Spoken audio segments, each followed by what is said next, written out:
Bom dia! Vamos fazer hoje nossa segunda live sobre as rotas de viagens da Verro.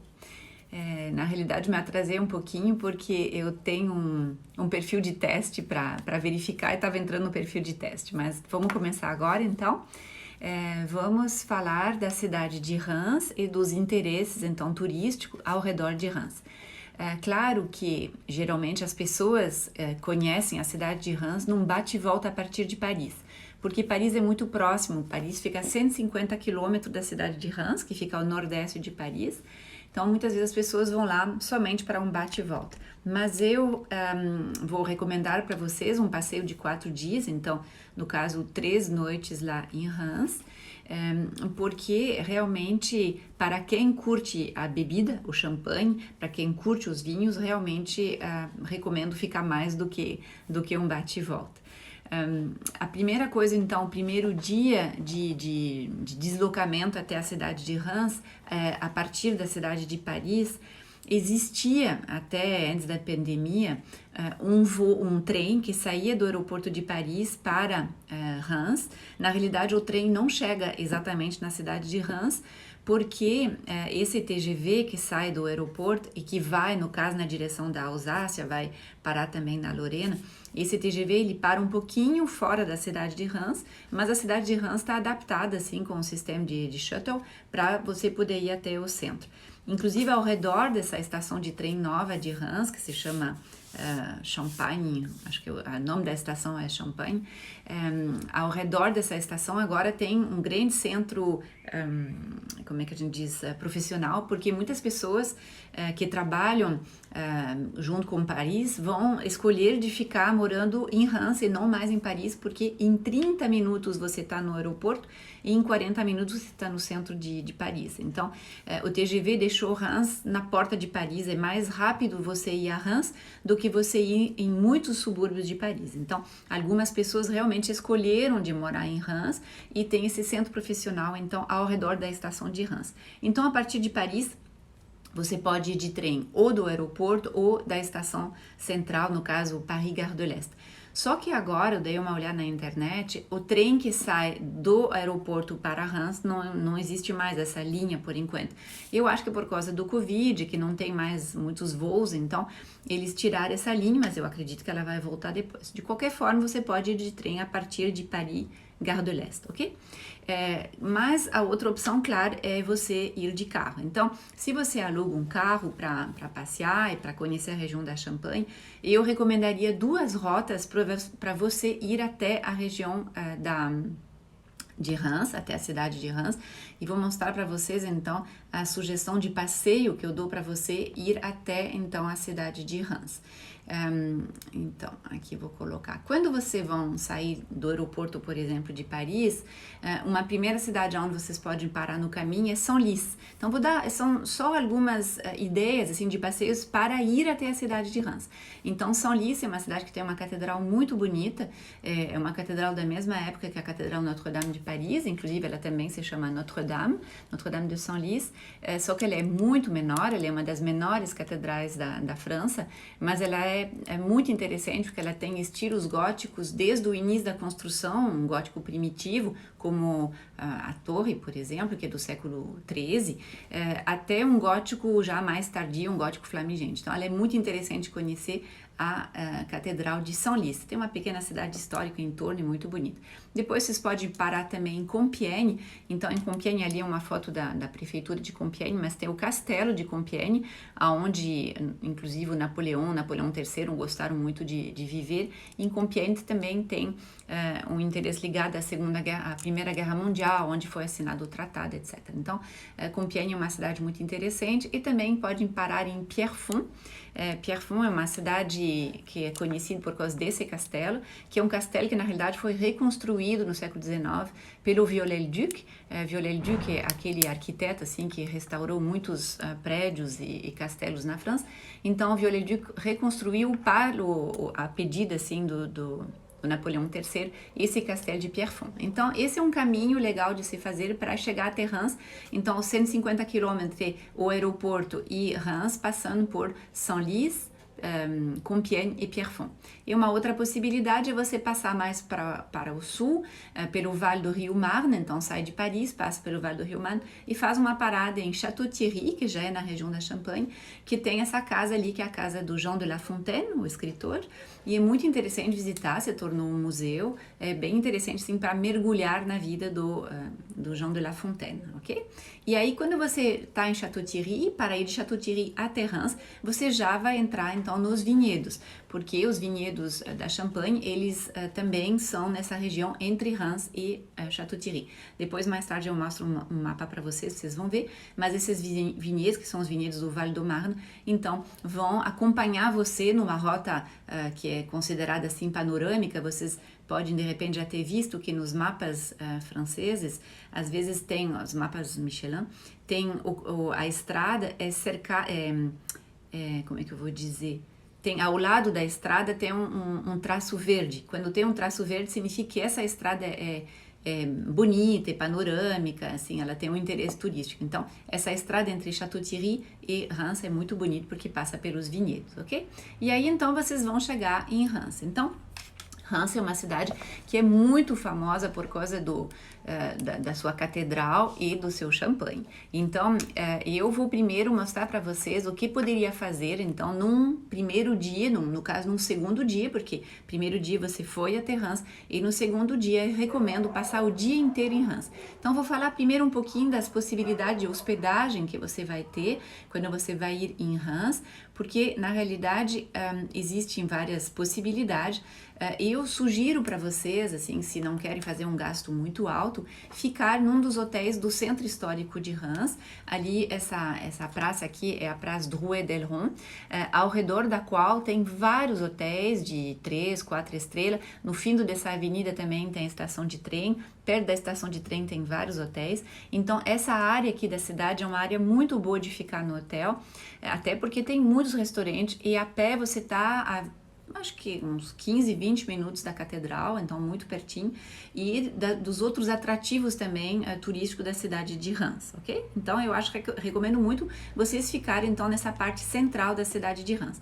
Mas se você tem um orçamento um pouco melhor, vocês podem ficar em Reims dentro de um castelo, porque existe várias opções de ficar num hotel assim mais chique, principalmente ao redor de Reims. Se tá com carro não tem problema, tem vários hotéis muito bom ao redor de Reims. Mas bem pertinho de Reims tem esse hotel maravilhoso, que é um hotel Relais Château, 5 estrelas maravilhoso, que se chama Château de Crayères.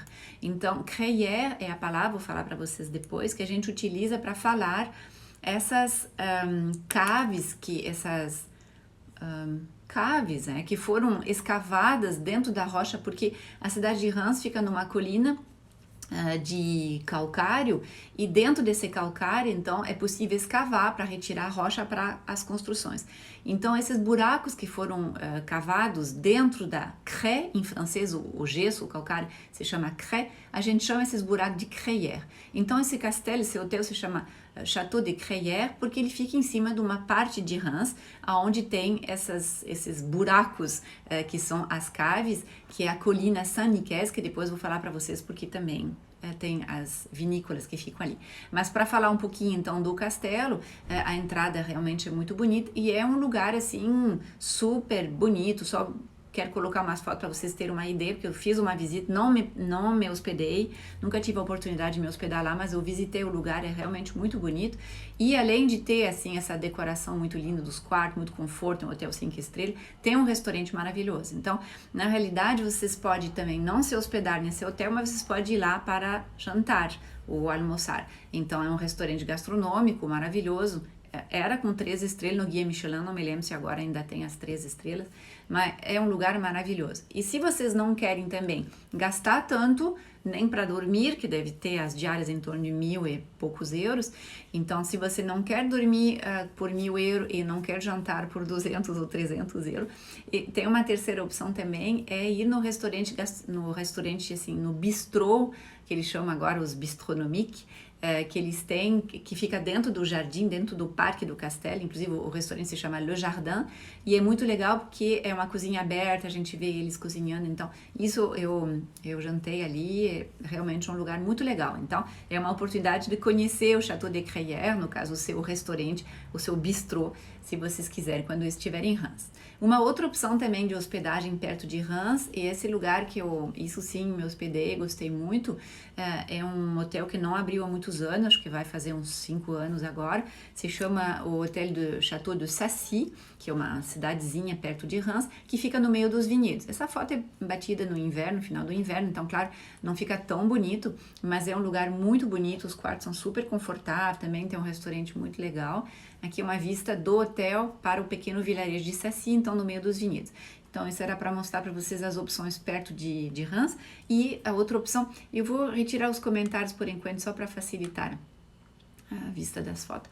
E esse outro lugar ali é o Château d'Étoges, o Castelo de Étoges, que é um lugar assim mais ao sul de Reims, até mais ao sul de Épernay, então um pouquinho mais afastado para conhecer essa região, mas também é uma possibilidade porque é um lugar maravilhoso, também acho que não faz parte da rede Relais Château, não fazia quando nós fomos lá várias vezes com pequenos grupos.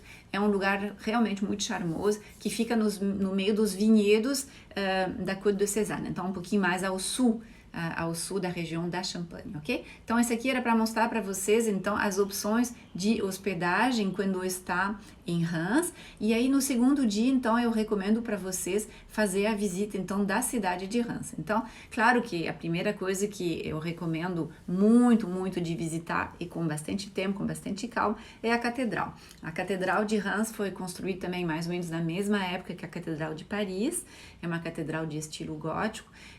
Ela tem uma perfeição na sua fachada, ela foi construída um pouquinho depois de Paris, uns 50 anos depois, então os estilos já tinham, vamos dizer, a maestria dos construtores já estava assim um pouco mais aprimorada, e vocês podem ver na fachada, assim, a fachada é extraordinária, a gente vê é uma renda de pedra construída, então é realmente uma coisa muito bonita, e por dentro é uma nave, assim, com volume impressionante, com muitos vitrais, é realmente um edifício assim esplendoroso que vale a pena conhecer. A parte interna da fachada, isso também é uma coisa assim que diferencia a catedral de Reims com a de Paris, por exemplo.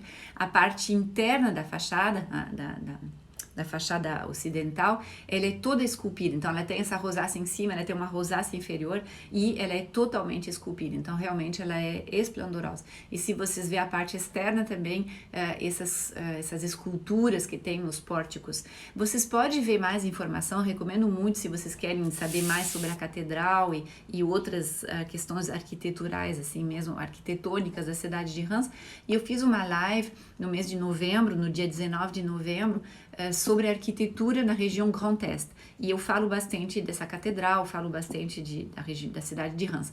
Então, se vocês querem mais informações sobre a arquitetura em Reims, vocês podem ver essa live que está salva lá no IGTV, ok? E um dos destaques da catedral, às vezes as pessoas até não querem entrar, não tem tanto tempo, porque preferem mais destacar as visitas ligadas ao champanhe, mas no mínimo tem que dar uma passada na frente da catedral para ver esse anjo sorridente, porque é um lugar emblemático da cidade de Reims, na fachada, esse anjo esculpido que está sorrindo para todo mundo que passa, então realmente é muito bonito. Também outra coisa dentro da catedral que vale a pena muito conhecer são os vitrais do Chagall, ok? Mas eu não vou me estender muito aqui. Então, saindo da catedral, eu recomendo assim dar um passeio pelo resto da cidade, porque a catedral por dentro é muito interessante, mas você primeiro tem que ver a catedral também por fora, porque a catedral é muito linda. Logo na frente da catedral tem essa estátua da Joana d'Arc, então isso é muito ligado à história da catedral e à história da França, porque a catedral de Reims, isso também é um conjunto, vamos dizer, em termos de história, entre a catedral de Reims, a Basílica de Saint-Rémy, que eu vou mostrar para vocês depois, e o Palácio do Thau, que fica do lado da catedral. E esses 3 prédios junto até foram tombados pela Unesco em 1991, porque é nessa catedral que foram consagrados os reis da França durante 10 séculos, entre o século IX e o século XIX. Então, durante esses 10 séculos, 33 reis foram consagrados na cidade de Reims, 25 deles dentro dessa catedral, a catedral não estava construída ainda, mas foi nesse lugar. E a Joana d'Arc tem a sua importância nessa história, porque ela vai trazer o Carlos VII durante a Guerra de 100 Anos para a cidade de Reims para se consagrar. Então, por isso, essa estátua é da Joana d'Arc. Aqui, quando a gente contorna, então, a catedral, a gente pode ver a apsídia da catedral, que é belíssima, as capelas ao redor, então, do coro da catedral. E aí, se a gente fosse um pouquinho mais pro lado, a gente poderia ver, então, a parte de trás. Aqui eu tinha achado que eu tinha colocado uma foto, mas não coloquei, do Palácio do Tau. Então, o Palácio do Tau, T-A-U, era, na realidade, não é essa foto aqui, né? O Palácio do Tau ficou aqui, no caso ficaria à esquerda dessa foto. O Palais du Tau é, na realidade, o Palácio Episcopal, que era o lugar onde o rei era preparado para a consagração. Então, esse palácio, depois da Revolução Francesa, foi transformado em museu e hoje recebe umas coleções assim, com obras de arte, com o Tesouro da Catedral, com obras que remetem a essa coroação, essa consagração dos reis na catedral e também várias estátuas que foram retiradas da catedral. A catedral passou por várias reformas, ela sofreu durante as guerras, então várias estátuas foram retiradas da catedral e colocadas dentro do museu. Então o museu, o Palácio du Tau, antigo Palácio Episcopal, que hoje é museu, vale muito a pena ser visitado. E depois, então, recomendo fazer um passeio a pé pela cidade. Aqui perto da catedral a gente passa, então, primeiro por essa Praça Real, que é uma praça muito bonita, onde fica os órgãos, assim, oficiais da cidade.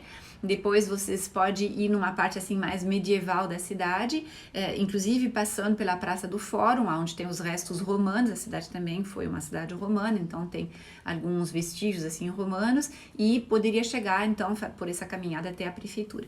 Então isso é na parte assim histórica, que pode se fazer tranquilamente a pé ao redor da catedral.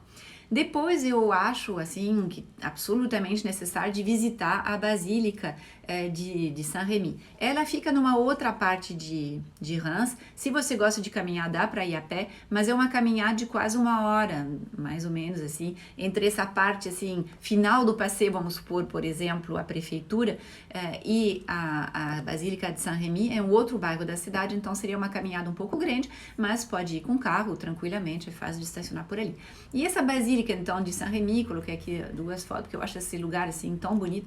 Ela é mais antiga que a catedral, ela é do século XI e ela foi construída no estilo românico, mas ela é imensa, é uma igreja de estilo românico, mas muito grande, muito grande. E ela foi construída para receber o túmulo e as relíquias de Saint-Rémy. Então, Saint-Rémy, Santo Rémy, São Rémy, ele é o bispo de Reims que no século V, no final do século V, batizou o Clovis. Então, aqui essa estátua que fica do lado da Basílica, na realidade, o batismo do Clovis não foi feito nessa basílica, foi feito no lugar onde foi construída a catedral depois.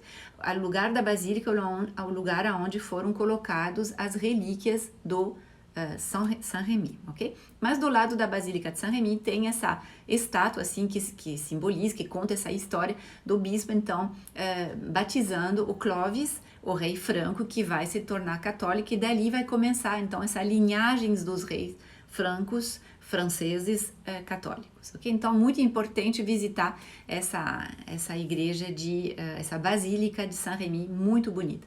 Depois vocês podem voltar no centro da cidade, e no centro da cidade tem esse monumento muito bonito, assim, era um cinema, assim, no estilo Art Deco, então também no meu outro vídeo eu falo dele, e pode passear então em torno dessa praça que eu falei para vocês, que é o lugar onde fica muita parte dos hotéis, onde tem essa fonte muito bonita, e aqui nessa rua muitos restaurantes. Então é um lugar onde vocês podem assim vir para almoçar, se vão ter feito todos esses passeios na parte da manhã. E também a possibilidade é você se deslocar com o bonde. Tem um bonde assim muito bonito na cidade de Reims, então é uma possibilidade de se deslocar. Na parte da tarde desse primeiro dia, no caso o segundo dia, primeiro dia chegou em Reims, segundo dia está passando o dia inteiro em Reims. Então, na parte da tarde, eu recomendo muito que vocês vão visitar as vinícolas. Pode fazer o contrário, se vocês preferem visitar as vinícolas na parte da manhã, que a gente diz que em termos gustativos é um pouquinho melhor fazer degustações na parte da manhã. Então, pode inverter, fazer a parte das vinícolas de manhã e de tarde visitar a cidade, o centro da cidade, a catedral. Na cidade de Reims, como eu falei para vocês, tem uma parte da cidade onde tem essa colina, onde tem esses poços construídos dentro do calcário e que a partir do século XVIII os fabricantes de vinho e de espumante vão utilizar então para estocar seus vinhos e envelhecer os seus champanhe.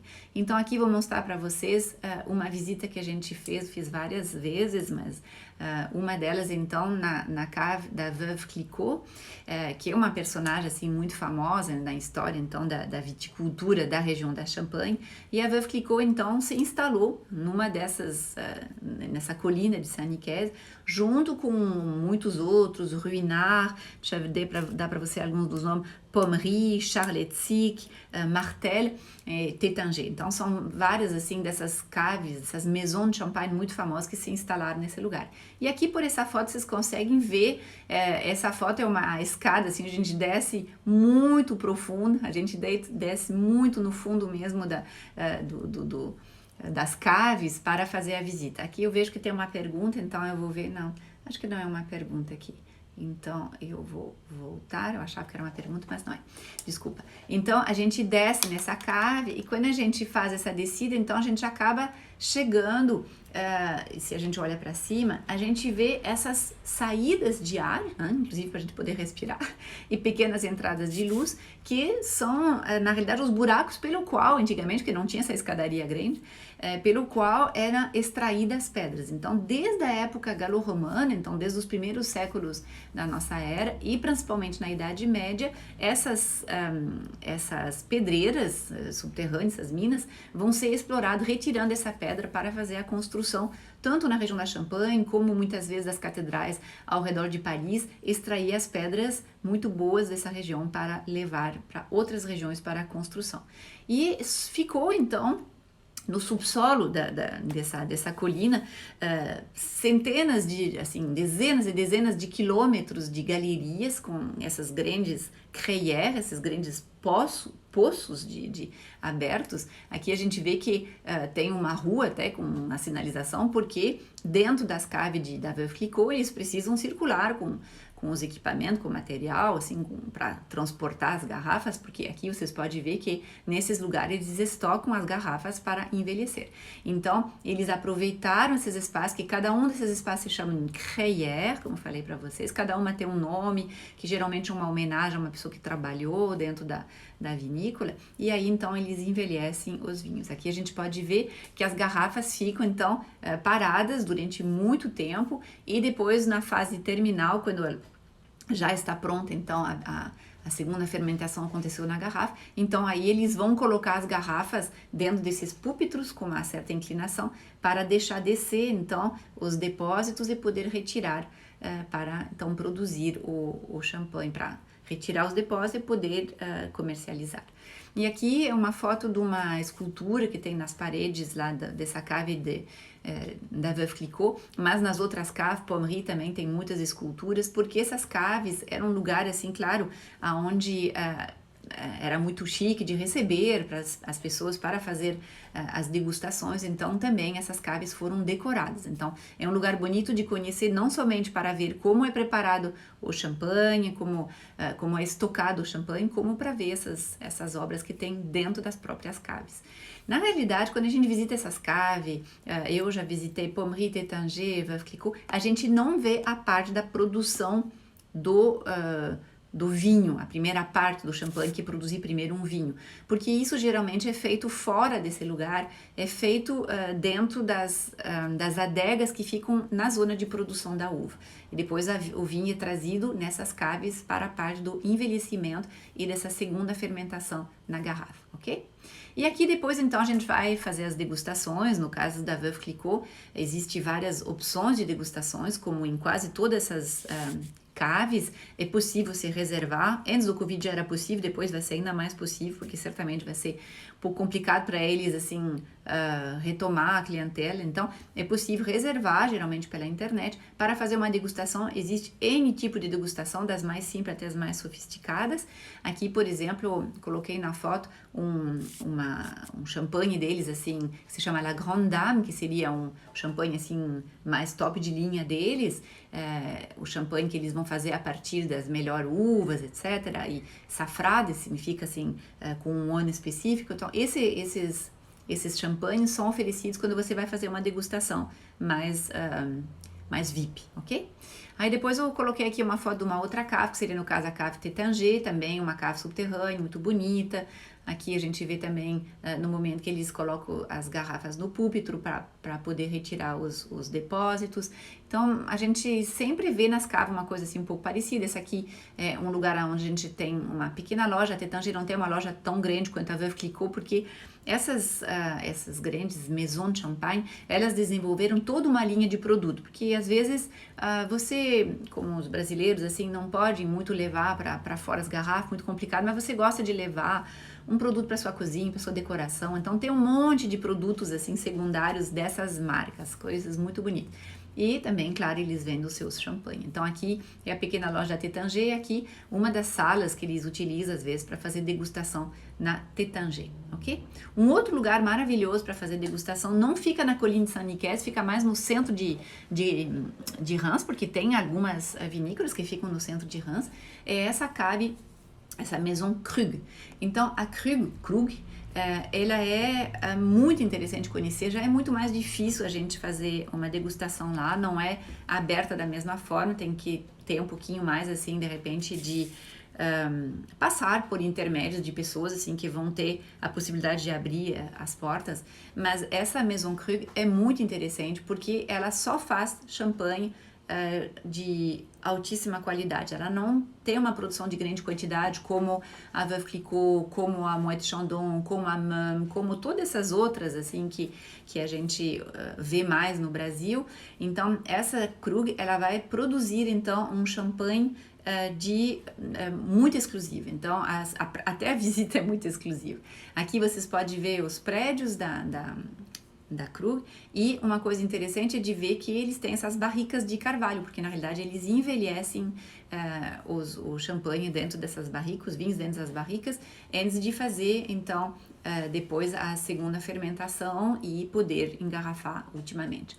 Então é bem interessante. E aqui, ao contrário dos outros que eu falei para vocês, aqui esse lugar Krug, ele também faz a vinificação ali. Então ele faz a vinificação, a gente vê as pipas de vinificação, ele faz a vinificação, ele envelhece nessas barricas de carvalho e depois ele vai então fazer a segunda fermentação na garrafa, ok?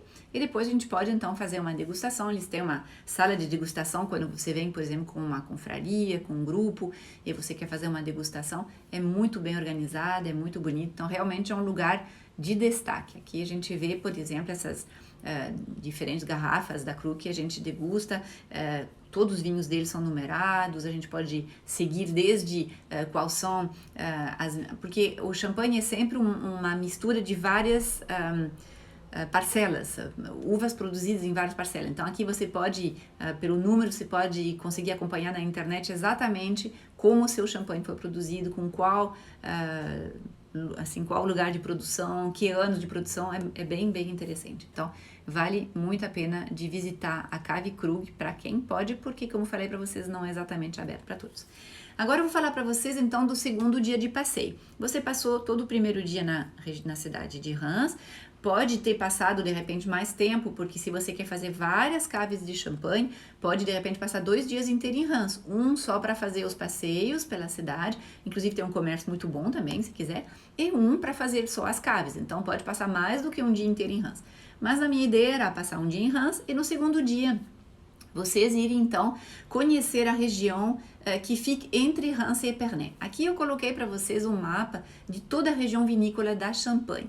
A região vinícola da Champagne, ela vai desde Reims, vocês veem que a parte mais norte da região é Reims, a parte oeste seria Château-Thierry, aquele lugar que eu falei para vocês, do vale do rio Marne, e ao sul vai até um pouquinho abaixo da cidade de Troyes, numa região que a gente chama Les Côtes de Bar. Então, na realidade, os vinhedos são divididos entre la Montagne de Reims, que é a região que fica em torno de Reims, na direção, no caso, de Épernay, entre Reims e Épernay, o Vale da Marne, la Vallée de la Marne, la Côte des Blancs. Então, essa região da Côte des Blancs é uma das regiões, a Montagne de Reims e a Côte des Blancs são as duas regiões mais prestigiosas. Então, la Côte des Blancs é a região que fica em torno de Épernay, e vai descendo também até Cézanne, e depois a Côte des Bar, que fica ao sul de Troyes.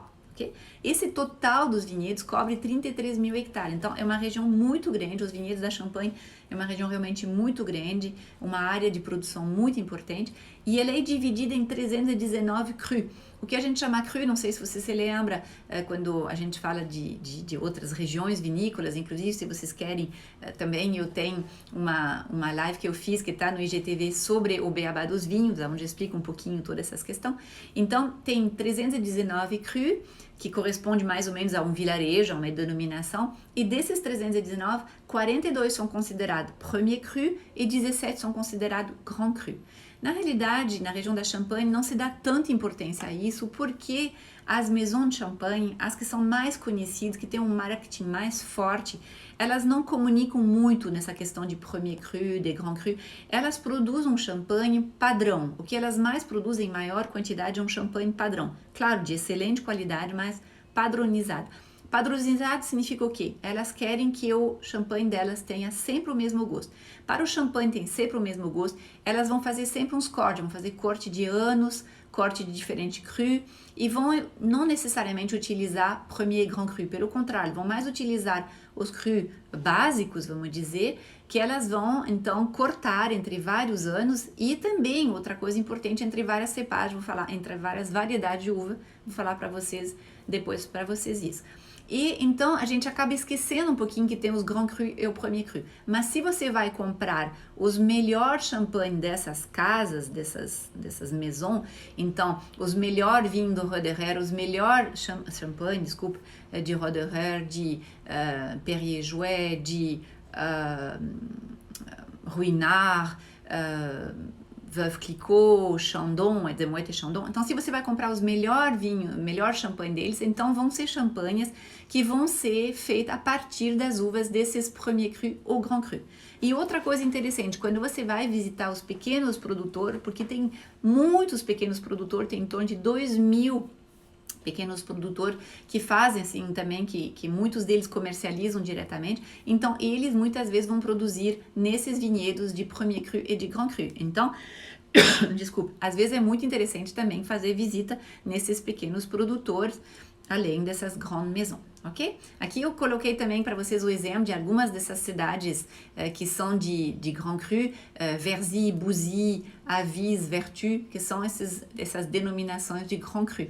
Aqui vocês podem ver ao redor então de Reims, entre Reims e Épernay, fica essa parte assim um pouco circular, na realidade vai na beira das encostas dessa montanha, dessa colina de Reims, e ali tem vários vilarejos. Aqui vocês podem ver Verzy e Aille. Aille é um lugar assim bem uma cidadezinha que tem muitas grandes vinícolas, inclusive a Boulanger está ali. Então é um lugar assim com vinhedos de altíssima qualidade, ok? E outra coisa que eu queria falar para vocês também é a questão da cepagem. Então, das variedades, desculpa. Então, tem 3 variedades de uva que entram na produção do champanhe, que é o Chardonnay, o Pinot Noir e o Pinot Meunier. E quando faz um Chardonnay, eles chamam Blanc de Blanc. Quando eles chamam só com Pinot Noir, eles chamam Blanc de Noir. E com Pinot Meunier exclusivamente é muito raro. Normalmente é uma mistura dessas 3 cepagens. Então, quando a gente está nessa região, a gente tem a oportunidade também de fazer degustações para conhecer essa diferença entre os champanhes feitos somente de Chardonnay, os feitos somente de Pinot Noir ou aqueles mais habituais que são feitos da assemblagem dessas três cepagens, ok? Então, você vai poder percorrer entre Reims e Épernay uma rota que é super bem sinalizada, assim, se chama Route du Champagne, Rota do Champagne, que tem em torno de 70 quilômetros e que vai, então, passar por essa Montagne de Reims. Não é bem uma montanha, uma colina, mas as paisagens são belíssimas e você vai, então, poder percorrer os vinhedos entre Reims e Épernay, passando pelos vilarejos mais importantes do Champagne. Então é um passeio muito, muito bonito. Aqui essas fotos são no vilarejo de Hauvillers. Então o vilarejo de Hauvillers é um lugar, é uma parada obrigatória quando você percorre essa rota, porque o vilarejo de Hauvillers, primeiro ele é um desses Grands Crus, ele é ao redor dele, assim, as uvas que são produzidas ao redor desse vilarejo são de extremamente boa qualidade e você vai então achar nesse lugar ao redor desse vilarejo, várias vinícolas importantes. Dentro da cidade de Hauvillers tem também, é uma das razões pelo qual as pessoas vêm, essa abadia, que era a Abadia São Pedro, aonde um certo monge chamado Pérignon, Dom Pérignon, trabalhou, foi responsável da adega no final do século XVII e início do século XVIII. Ele morreu em 1715 e ele está, inclusive, enterrado assim, dentro dessa igreja, da abacial, da igreja da abadia quase não tem mais nada, mas a abadia hoje pertence a Moët & Chandon e eles inclusive fazem lá, eles têm a possibilidade também de visita dentro desses prédios da Moët & Chandon na antiga abadia, e aqui então fica o túmulo do Dom Pérignon. Então, quem é fã de champanhe sempre vai lá se recolher e agradecer a ele pelas descobertas dele, porque foi ele que trabalhou muito para aprimorar a bebida e chegar ao que a gente chama hoje de champanhe, tá? Mas essa cidadezinha vale a pena também pelo charme, é uma cidadezinha assim, é um pouco cansativo porque fica bem numa colina, então a gente tem que estacionar na parte de baixo do vilarejo e a gente vai subindo a pé por essas ruelas, assim, tem várias pequenas vinícolas, muitas casas bonitas, então realmente vale a pena. E a razão também pela qual eu tenho ido nesse vilarejo nos últimos anos é para fazer uma parada nesse lugar, que é um pequeno restaurante, na verdade é uma boutique de vinho, uma boutique de champanhe, que comercializa champanhe de dezenas e dezenas, centenas de produtores. É muito interessante porque às vezes nas grandes boutiques você só vai encontrar as marcas principais, as casas, as maisons de champagne principais, e aqui não, aqui ele trabalha com centenas de produtor e inclusive se chama O 36, significa no 36, que é o 36 da ruazinha principal, e esse lugar também propõe uma possibilidade assim de fazer um lanche, uma degustação assim de pratos típicos da Champagne e uma degustação de champanhe, conhecendo então um champanhe varietal, então um champanhe somente de Pinot Noir, somente de Pinot Meunier e somente de Chardonnay. Então, para quem gosta mesmo de champanhe, é muito interessante fazer essa degustação. Depois, então, saindo desse lugar, que eu recomendo muito, então, ter feito esse passeio na parte da manhã, ter passeado pelos vinhedos, de repente fazer um lanche ali. Então, vai seguindo, vai conhecer mais dos vinhedos. Na parte do outono também é muito bonito, porque as cores dos vinhedos no outono é sempre muito bonito. Então, passando pelos vilarejos da Rota dos Vinhedos, é muito bonito para chegar na cidade de Épernay. Então, Épernay também tem que ter bastante tempo para conhecer, porque Épernay é a capital do Champagne. Épernay, na realidade, Reims é a capital administrativa dessa região Champagne, porque eu esqueci de dizer para vocês no início, mas tem duas palavras. Tem em francês, la Champagne, a Champagne, que é o nome da região, e le Champagne, ou Champagne, que é o nome da bebida, ok? Então, na cidade de Épernay, nós estamos na capital do Champagne, então na capital da produção de espumante champanhe, ok? Que inclusive o champanhe se chama assim porque ele é produzido nessa região, então é le Champagne produzido na Champagne, ok? E esse aqui é uma pequena assim rotatória que tem na cidade, mas com uma decoração muito bonita dessa rolha de champanhe que fica no meio dessa rotatória. Então, muito bonito quando a gente chega em Épernay, a gente sabe muito bem que a gente chegou na capital do Champagne. Aqui também é uma vinícola muito conhecida, assim, nunca visitei ela, mas ela é muito conhecida por essa arquitetura, né, que é a Castellane, muito bonito na chegada em Épernay. E em Épernay também, uma coisa que a gente recomenda muito fazer é dar um passeio no Parque da Prefeitura. Então, a prefeitura aqui, à frente da prefeitura, é um prédio muito bonito, é um prédio que foi construído no século XIX por uma família de negociante de champanhe, mas depois da Segunda Guerra Mundial, em 1919, a prefeitura comprou o prédio e instalou a prefeitura. Então, era uma mansão particular e depois se tornou, então, a Hôtel de Ville em francês, no caso, a prefeitura da cidade de Épernay. Tem um parque muito grande em torno, é um passeio muito agradável de fazer. E na frente, na realidade, dessa prefeitura, aqui na foto, a prefeitura ficaria à esquerda dessa foto, começa então essa avenida que é chamada l'Avenue de Champagne, e essa avenida é chamada os Champs-Élysées da Champagne. Essa avenida tem em torno de 1 quilômetro, acho que é 1 quilômetro, mas até aquela rotatória que eu mostrei para vocês é um pouco menos de 1 quilômetro, depois ela segue do outro lado.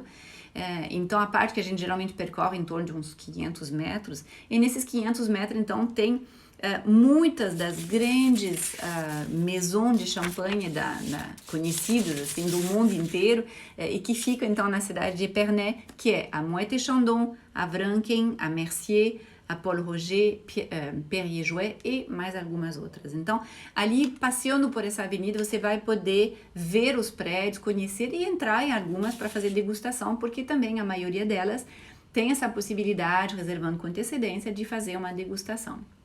Então, aqui algumas imagens, são construções muitas vezes de estilos diferentes, nem todos mantêm o mesmo estilo, porque foram construídas, a maioria delas no século XVIII, final do século XVIII, século XIX, então o estilo variava muito, muitas vezes até o arquiteto gostava de trazer um estilo histórico, porque era uma coisa que ele queria, a imagem que ele queria dar para a sua vinícola, ok? Então, prédios realmente muito bonitos aqui, para mostrar também a Perrier-Jouët, ela tem um prédio muito bonito e as suas garrafas também são todas no estilo Art Nouveau, muito bonito. Em cima dessa avenida também a gente chega na vinícola Mercier, que é um pouquinho mais comercial, é uma das grandes também vinícola, e a Mercier, ela tem essa enorme barrica de carvalho, tonel de carvalho, não me lembro se isso a gente chama barrica quando é desse tamanho, uma pipa imensa de carvalho, que foi construído para a Exposição Universal, eu acho que de 1889 ou de 1900, não me lembro qual das duas, e é realmente um espetáculo, então isso vale a visita também para conhecer essa imensa barrica de carvalho. Mas, com certeza, muitas pessoas que vêm a Épernay vão para visitar a cave da Moët & Chandon, que é uma das mais tradicional, realmente uma das mais bonitas para ser visitada. Só na cave da Moët & Chandon são 24 quilômetros de caves subterrâneas, então uma coisa assim realmente muito, muito impressionante. E aqui vocês podem ver que o pessoal está do lado da estátua do monge Dom Perignon. Então, Dom Perignon, esse monge que eu falei para vocês, ele é para a Moët & Chandon uma figura assim emblemática, inclusive o vinho top deles, o top de linha se chama Dom Perignon, ok? Então a gente faz uma visita, a gente desce nas caves, a gente entende assim o processo do envelhecimento do champanhe, assim, dessa fermentação, segunda fermentação na garrafa, e também a gente entende o processo, então, que eu expliquei para vocês, que a gente coloca as garrafas inclinadas para poder eliminar o resíduo, e também eles mostram um pouco para a gente, assim, explica um pouquinho sobre a região vinícola. Então é uma visita que dura em torno de 1h30, assim, muito, muito interessante. É uma visita um pouco técnica, mas, como falei também, não tem a parte da vinificação, não é feita ali. A vinificação é feita nos vilarejos onde é produzido a uva, ok? Ali é feito o envelhecimento e depois, então, a fermentação, a segunda fermentação na garrafa. Eles têm também barricas antigas, essa aí é bem menor que aquela da Mercier, mas é também muito bonita. E depois a gente vai então para a degustação. Existem várias opções de lugar para degustação, mas hoje eles criaram esses novos salões de degustação que são muito bonitos. Então é realmente um momento assim muito, muito agradável no final da visita de fazer a degustação.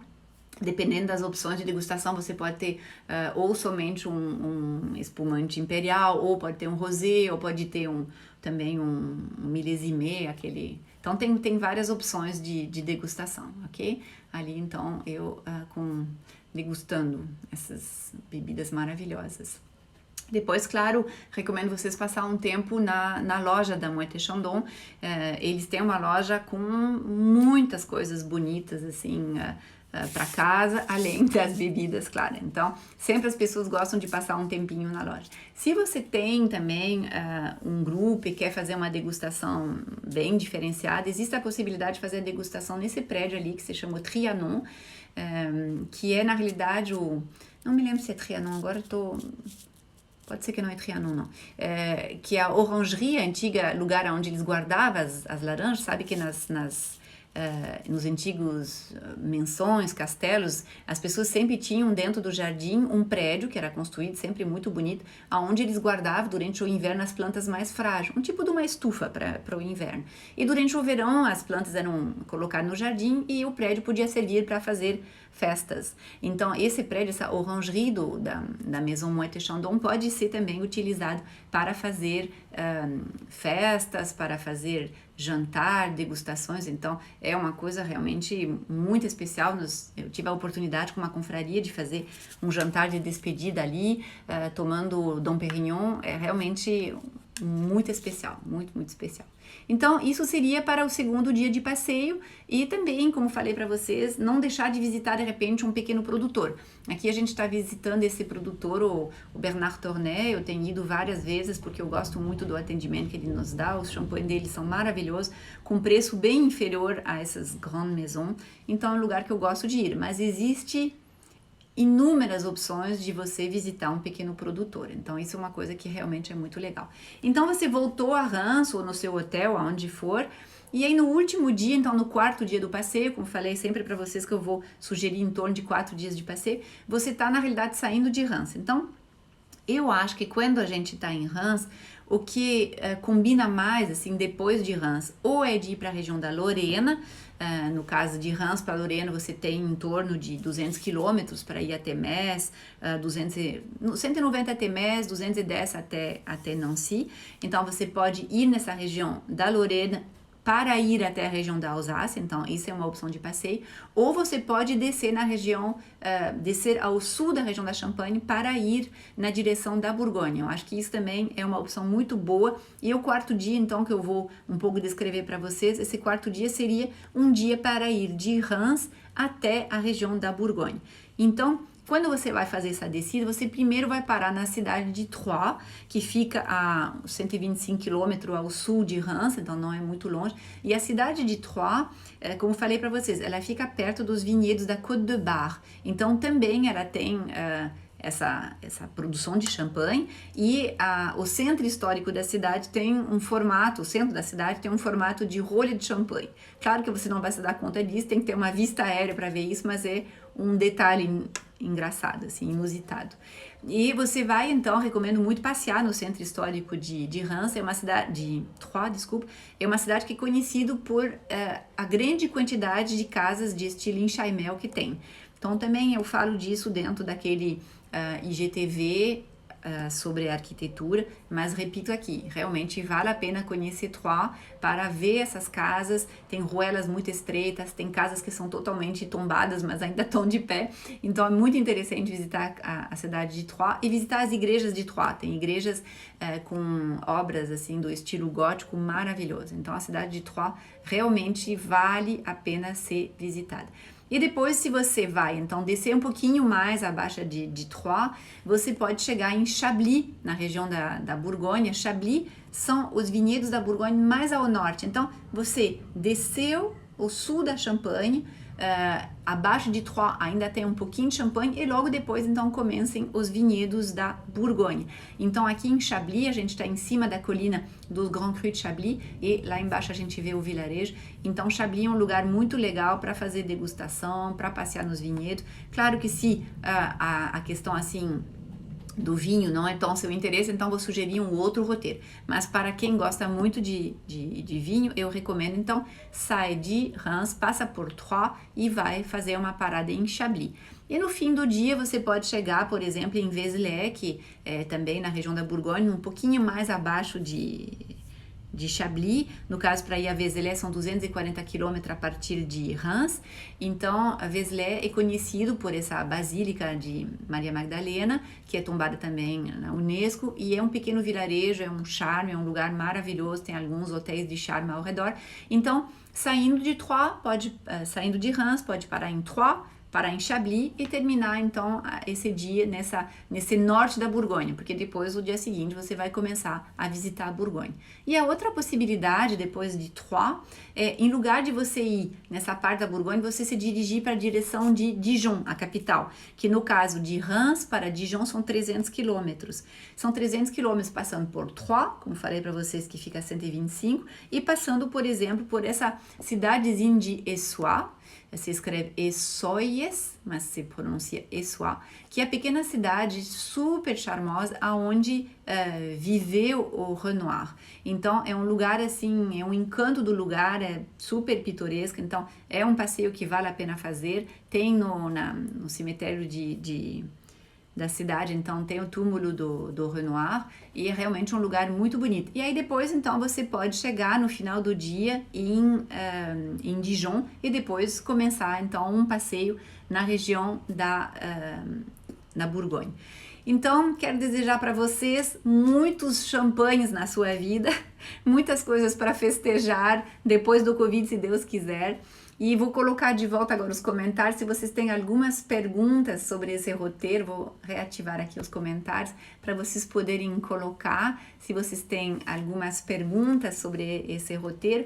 E como eu falei para vocês, eu acho que Reims é uma cidade que pode ser visitada num dia, mas eu recomendo muito que vão lá para passar essas 3 noites, 2, 3 noites, pode ser mais, e seguir o passeio ou para a região da Lorena ou para a região da Borgonha.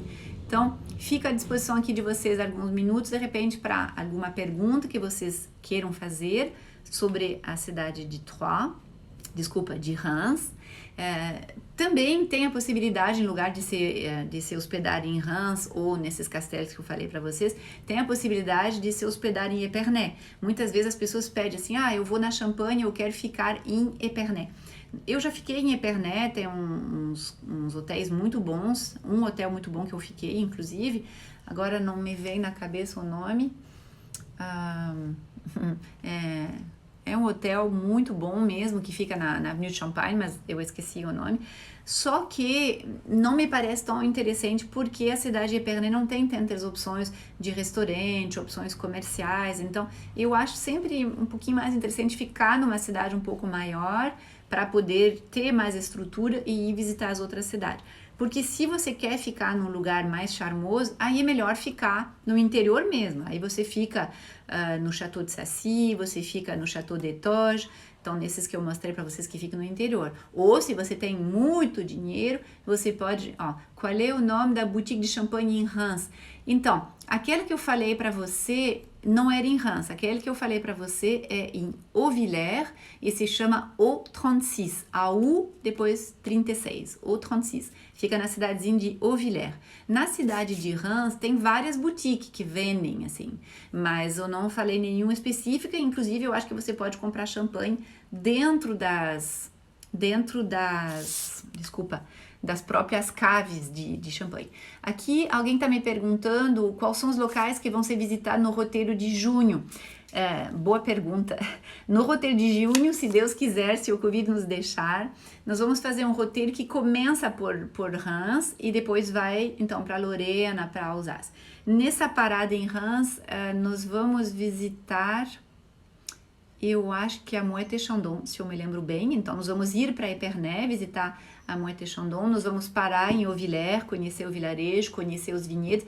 E, claro, a gente vai visitar a catedral e visitar, assim, os pontos de interesse principais da cidade de Reims. Então, esses são os locais que nós vamos visitar. Reims, Épernay, a Cave de Moët-Chandon e parar em Auvillers. Isso dá para fazer em 2 dias. Estou falando para vocês um roteiro de 4 dias, mas a gente pode fazer assim também em 2 dias, ter uma ideia tudo desses lugares. Então, a Cleia está dizendo maravilha, que bom. Maravilha, tomara mesmo que a gente consegue fazer a viagem. A gente ainda está com lugares, tem umas pessoas interessadas nessa viagem do mês de junho. Vamos torcer que ela possa acontecer. Vamos ver como é que vão ser os próximos meses. Agora vocês devem ter visto que a França fechou as fronteiras agora, porque a situação estava um pouco crítica. Então, agora fechou as fronteiras até para mim, até eu, francesa, não posso ir para lá. Mas a gente espera que no próximo mês as fronteiras vão reabrir e para o turismo a gente espera que elas reabrem a partir do mês de abril, maio. Vamos ver como é que vai ser. Então, agradeço a todos vocês que participaram. Na próxima quinta-feira eu vou falar dos meus souvenirs de voyage. Então, eu vou colocar aqui no Instagram para vocês escolherem qual é o próximo destino que vocês gostariam de ter informações. E na próxima terça-feira, então, eu vou fazer uma sugestão, colocar para vocês assim, sugerir a cidade que gostariam de ter mais informações. Então, obrigada a todos. Aqui em Porto Alegre é um dia feriado, então, para quem é de Porto Alegre, bom feriado. Para os outros, um bom dia de trabalho. E até a próxima. Muito obrigada. Tchau, tchau.